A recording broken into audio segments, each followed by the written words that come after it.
Hi everybody, welcome to my channel. My name is Peter Cecily. In this video, I have a very special guest who will be sharing her experiences of how she was able to get fully funded scholarship in the United States. So it's really going to be exciting. So make sure you watch this video till the very end. So I don't want to waste time because she's quite a busy person. So without further ado, let's get to meet our guest. So if you can introduce yourself a little bit to our audience.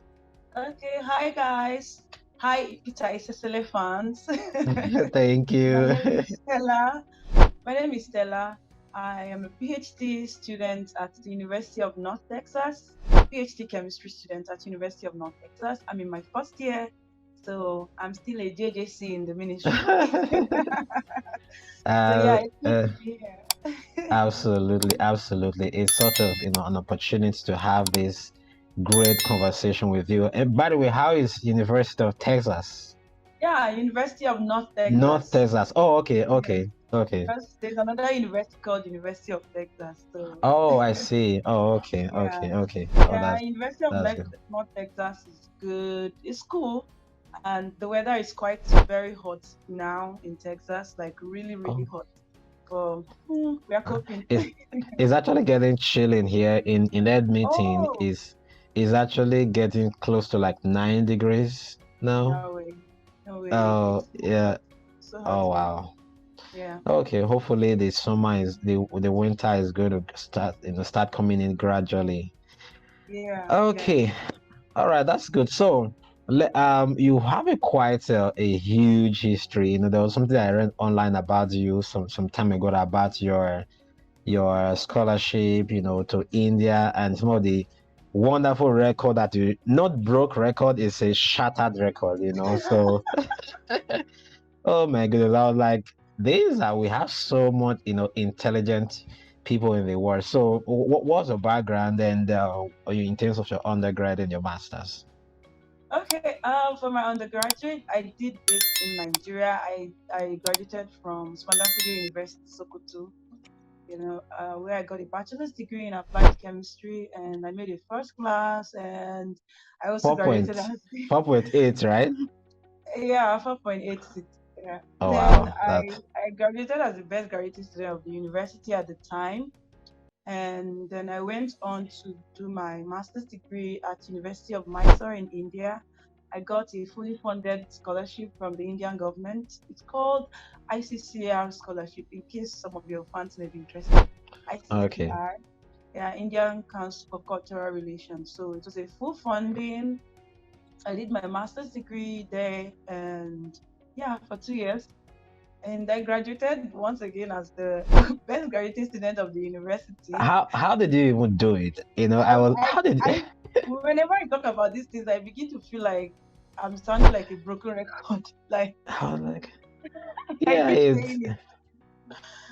I don't know how I did it. it, and I don't know if I did it. All I know is that it happened.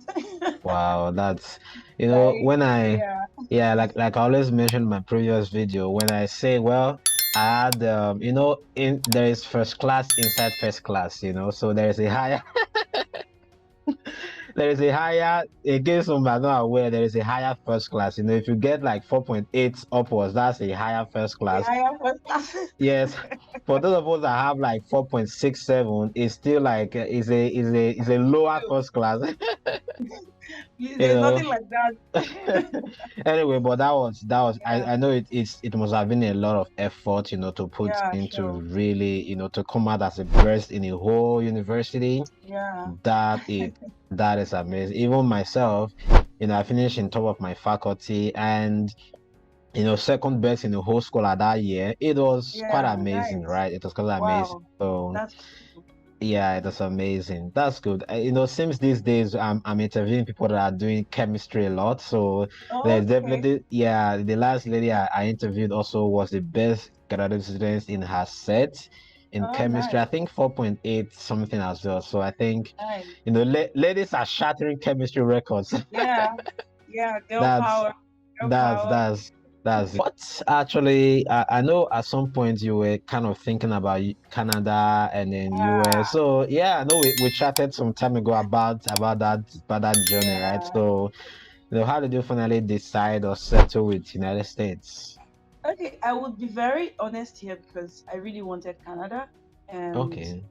Canada, like you knew, was like my priority. And but I remember. I somehow, remember. I am, of course, I'm a Christian and I believe so much in God directing me. So in the Absolutely. middle of applying to Canadian schools, there was just something about the kind of opportunities I was getting from Canada. It was always like, okay, we're going to give you like getting a supervisor, you finally land a supervisor, and then you're told that we have funding, but we're not sure it's going to cover everything for you. So Oh, you're going okay. to get funding from outside. So those were the kind of responses I kept getting from Canada. I was not getting what I really wanted at the time. I see. So and then I was like, why am I not even thinking about the United States? Why don't you just try United States? Of course, the United States has the world class education and all of that good Absolutely. stuff. Yeah. So a lot of funding, in chemistry in the United States. And so I was like, you know what? You should just put your try United Absolutely. States. Maybe that's where God wants you to be. And it just happened like that. I tried it and it worked out. So I was like, oh, maybe this is where God wants me to be. Oh, And that's yeah, good. it That's is good. what it is. Oh, that's good. So in terms of, getting those fully funded scholarship in the US, what are some of I know in Canada you have to, in a lot of the programs, you have to get a supervisor before you apply, Yeah. and not all of them require GRE and this TOEFL exam. So how is it, what was like the process for you overall? Okay, in the US, I will be more specific with chemistry because I'm in Okay. chemistry and that's more of the kind of research that I did when it comes to funding and stuff. These Okay. days, you don't need GRE, Oh, but okay. some schools still require English proficiency. Yeah, so Okay. my school specifically required English proficiency, and of course I did that. So you don't need GRE to go for a PhD in chemistry in the United States. It's not a big requirement, but that doesn't mean you don't have to write it. If you want to write it, you can write it because somehow some schools would say, okay, if you have it, fine. If you don't have it, fine. So imagine if you have it. I believe that during And some decisions, it can give you an edge. I just an think so. advantage, yes. Yeah, it can give you an advantage. But in my case, I didn't sit for the GRE. I didn't use GRE to get my Oh, admission, but of oh, course, okay. yeah, but of course I did IELTS, which is the English test. Yeah. So Okay. I did my IELTS and I used that. And of course other application requirements. I don't know if you Wow. want us to start going into all of that. So those were the things that I used. Then for my school, they didn't require a supervisor, which I think is a Oh, very common thing for chemistry in the United States. oh, I okay. Yeah, a couple of schools in the United States for PhD in chemistry, you don't need to get a supervisor prior to application. You only do that That's good. when you have been given an offer and all of that stuff. Yeah. Yeah. So it makes it for me, I think it makes it pretty easy because you don't have to go through that stress of Yeah. sending Super. emails and them not Yeah. It's responding. yeah. It's a lot of stress. Yeah, and but then some people have also made me realize that it's also not the best because sometimes because you don't have to get a supervisor, the standard for selection becomes very It's high. very high. Yeah. Yeah, you have to go through your SOP and make sure that it's what they actually Top want because they're not notch. seeing you. It's just Yeah. whatever you put out there that they just assume, okay, this person is a right candidate for this And then position. you also have like more, more students that are applying, right? As compared to those, Exactly. yeah, When you those that don't, require, yeah, those that require yeah, supervisor, it is only when you've gotten a supervisor that you actually apply. So they don't receive like a lot of random applications like yes, that. So yeah. So I can imagine the volume of applications that they received in my time because I mean it's just for you to apply and pay your application that's right. fee. Everybody can That's right. afford to pay the application fee. So Absolutely, absolutely. Oh, yeah, that's good. That's good.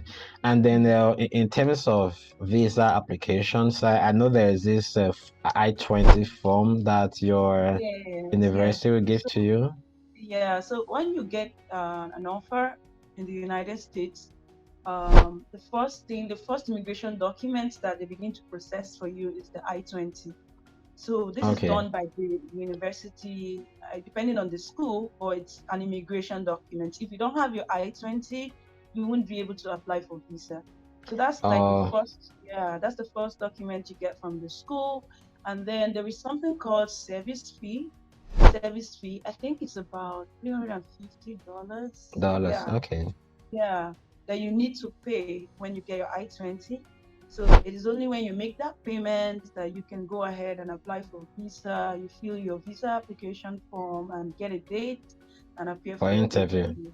Yeah. Yeah, that's how it's a little bit different from Canada. Canada, There is yes. there is no interview, right? So, Oh you my just have God. to. It's You know first what? shot. Yeah.